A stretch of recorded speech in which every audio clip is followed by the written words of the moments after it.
Hey Collective, welcome back. I hope you're having a good day today. So, do you ever feel that secret wave of relief when your weekend plans get canceled? That little spark of joy when you get an entire evening to yourself isn't you being lazy or antisocial. It's a powerful signal from your brain. And we're about to get into the hidden psychology behind why your home is your ultimate sanctuary. We'll look at the science of why you feel this way and help you figure out if your love for being home is a silent struggle or not. Society loves to glorify a life that's constantly on the go, a calendar packed with social events and a network of endless connections. The story we're told is that if you're not out there experiencing everything, you're somehow falling behind. This can make those of us who genuinely prefer the quiet comfort of our own home feel misunderstood and even a little weird. People might call you shy or boring, or they might worry you're lonely. But what if the preference isn't a weakness at all? What if it's a sign of a powerful, well-regulated, and deeply authentic way of living? The truth is, the psychology of people who love staying home is far more complex and fascinating than most realize.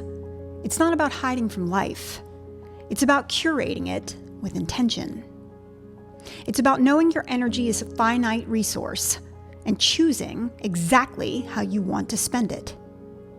I'll dismantle the myths, explore the brain science, and uncover the hidden strengths that come with being a homebody. We'll also tackle this big question. When does this preference cross the line from healthy self-care into harmful isolation? To understand the magnetic pull of home, we have to look at what's happening in the brain. For many who prefer solitude, this isn't just a personality quirk. It's wired into their neurology. Often, this preference is linked to introversion or having a highly sensitive nervous system. Let's start with a concept that will probably sound familiar: the social battery.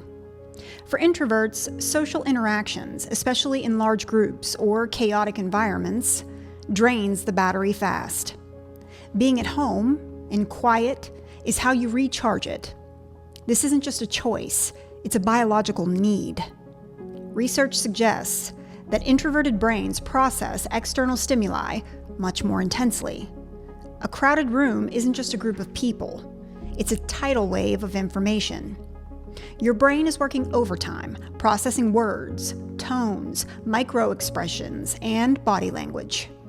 All this intense processing can leave a spike in your cortisol, the stress hormone, leaving you feeling completely wiped out. Your home, on the other hand, is a low-demand environment. It's predictable and safe. Your brain can finally switch off its high-alert monitoring mode, where it's constantly scanning and interpreting social cues. This allows your nervous system to downshift, your cortisol levels to drop, and your mind to finally breathe. That feeling you get when you walk through the front door, that's your nervous system literally sighing in relief. It's not that you can't handle the outside world, it's that your brain and body need stillness to process it. On top of that, people who love being home are often internally stimulated. Their minds are active, vibrant places filled with ideas, daydreams, and deep thoughts. They don't always need an external event to feel engaged, because their inner world is so rich. Think of it this way. Some people need to go to a movie to be entertained, while others can find a whole universe just by reading a book, working on a project, or letting their thoughts wander. If this sounds like you, staying home doesn't feel like missing out. It feels like you're finally getting the time to visit the most interesting place you know, your own mind. There's another deep psychological reason why home feels so good, and it's a concept called environmental congruence.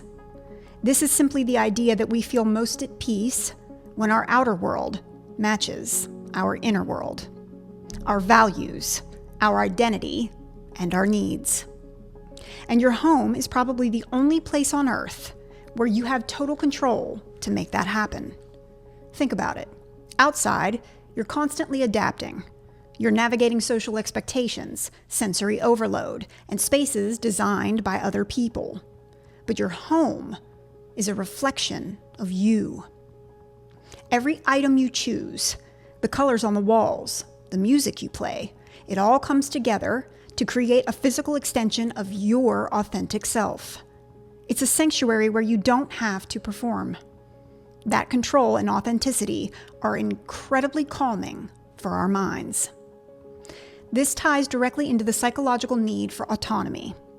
People who are driven by their own internal compass, instead of external rewards or validation, often find huge fulfillment at home.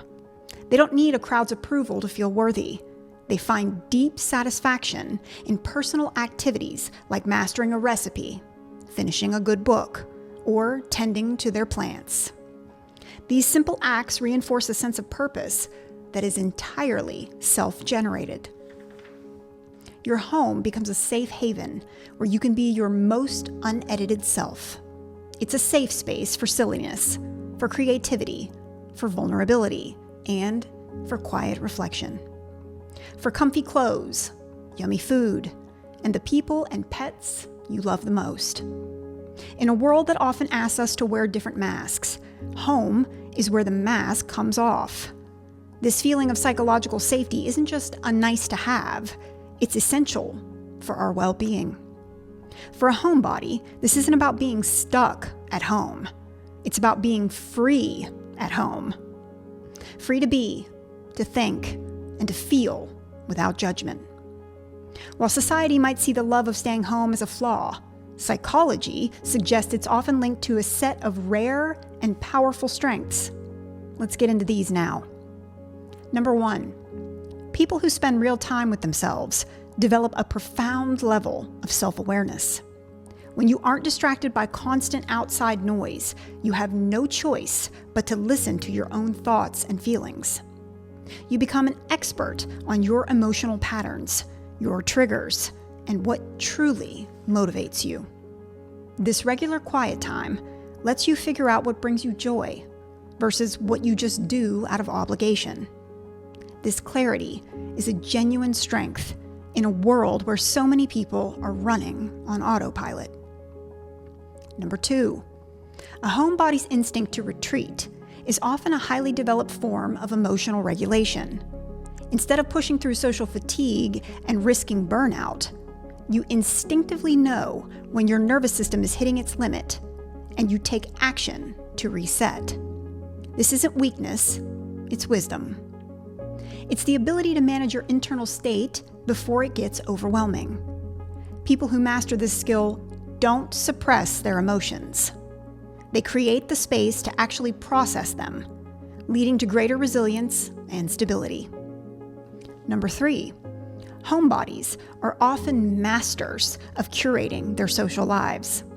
They usually favor quality over quantity, investing their limited social energy into a few deep, meaningful connections. While they may have fewer friends, those relationships are often incredibly strong and loyal. They're the friends who remember the little things, who will be there for you at 3 a.m., and who give you a safe space to be yourself, free of judgment, because that's what they need too. Number 4, solitude is a famous catalyst for creativity and innovation. When the mind is free from the demands of social interactions, it has the space to wander, make new connections, and do what's called ambient work. This is where your best ideas often pop up, not when you're forcing them, but when you're doodling, staring out the window, or doing a simple task. Many of history's greatest thinkers and artists were homebodies, who knew their best work happened not in a crowd, but in the quiet of their own room. Number 5, at its heart, preferring to stay home is often a rejection of a life lived by someone else's rules. It's about choosing to live intentionally, guided by your own compass, rather than social pressure. You find joy in being present, not just in being busy. You appreciate the small, simple pleasures that others might race past in their search for the next big thing. This ability to find fulfillment in stillness and build a life that truly nourishes you is perhaps the ultimate strength. So, if these strengths sound like you, and you're tired of feeling misunderstood for loving your peace, then hit like and subscribe. You've found your community here. A place where quiet is understood, not as emptiness, but as depth. Now, where there's light, there's always dark. So let's get into the shadow side. There's a fine line between healthy, restorative solitude and harmful, isolating avoidance. Knowing the difference is the key to your mental well-being. Solitude is a choice you make to recharge and reconnect with yourself. Isolation is often a pattern of withdrawal, driven by fear, anxiety, or depression. Healing solitude leaves you feeling calmer and more energized. Harmful isolation, however, tends to magnify negative feelings, leaving you feeling heavy, disconnected, or trapped. So, how can you tell the difference? Check your intention. Are you saying no to plans because you genuinely need to decompress and refuel? That's self-care. But if you're consistently canceling or avoiding interactions, even with people that you love, because the thought fills you with dread or anxiety, that could be a red flag. This pattern could be a sign of an issue like social anxiety, depression, or past trauma. The avoidance is rooted in fear of judgment. It's not that you enjoy being alone, it's that being with others feels threatening. With depression, withdrawal often comes from a lack of energy and loss of interest in things you once enjoyed. In these cases, home stops being a sanctuary for recharging and becomes a shield for hiding, or a cage that keeps you stuck. Be honest with yourself. Are you staying home to fill your cup, or are you staying home because you're afraid of what's outside? Is your home a refuge, or has it become a fortress? Recognizing this isn't about judging yourself, it's about taking care of yourself. Embracing your nature as a homebody doesn't mean you have to be a hermit. The goal is to find a balance that honors your need for quiet while also nurturing your need for connection. Here are 5 quick tips to help you do just that. Number 1, schedule intentional solitude. Treat your alone time like you would any other important appointment. Block it out in your calendar, whether it's an evening to read, a morning for a hobby, or a full do-nothing day. Scheduling this time validates its importance. It turns solitude from something that just happens into an active, intentional act of self-care. Number 2, check your motivations. Get into the habit of a quick self-check before you say no to an invitation. Ask yourself a simple question. Am I choosing this to energize myself? Or am I choosing this to avoid feeling scared or uncomfortable? There's no right or wrong answer, but noticing your patterns can give you valuable insight into whether your solitude is serving a healthy purpose. Number 3, curate your recharge station. Since your home is your main charging port, make it as effective as possible. Fill your space with things that calm and energize you, like plants, art, a favorite scent, or a cozy chair. At the same time, be mindful of limiting things that drain you, like clutter or mindless screen time that doesn't feel restorative. Remember, your home can and should be an active tool for your well-being. Number 4, embrace micro outings. I personally utilize this one a lot after divorce. If your social battery is low, don't force yourself to go to a loud party or a crowded bar. Start small. A micro outing could be a quiet coffee with just one friend, a walk in a park, or a quick trip to a library or museum by yourself. These low-stakes excursions can help you get the benefits of being out in the world without the overwhelm and burnout of being at social events. Number 5, practice mindfulness and mind control at home. Use your time at home to build your inner resilience and mental strength. Practices like meditation, journaling, or even just sitting in silence and noticing your thoughts can strengthen your emotional balance. This turns your solitude into a powerful training ground, helping you become more centered and better equipped to handle the stresses of the outside world when you do choose to step into it. The secret psychology of people who love staying home is that, for most, it's not a secret at all. It's a deeply intelligent and intuitive way to navigate the world. It's a sign of self-awareness, emotional depth, and a commitment to living an authentic life. Your preference for quiet isn't a flaw. It's a reflection of a nervous system that processes the world with intensity and an inner world that is rich and alive. In a society that relentlessly screams, go, do, be more, your choice to stay home is a quiet act of rebellion.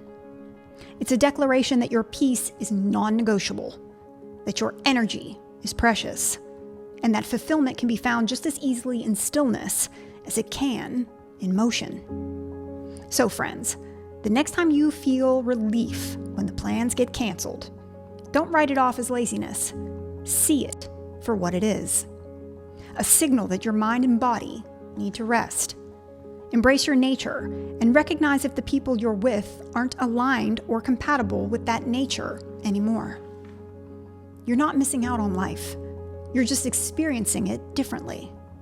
From the quiet comfort of a space where your mind can breathe and your soul can rest. If this video made you feel seen and understood, please like and subscribe. And until next time, friends, keep healing. See ya.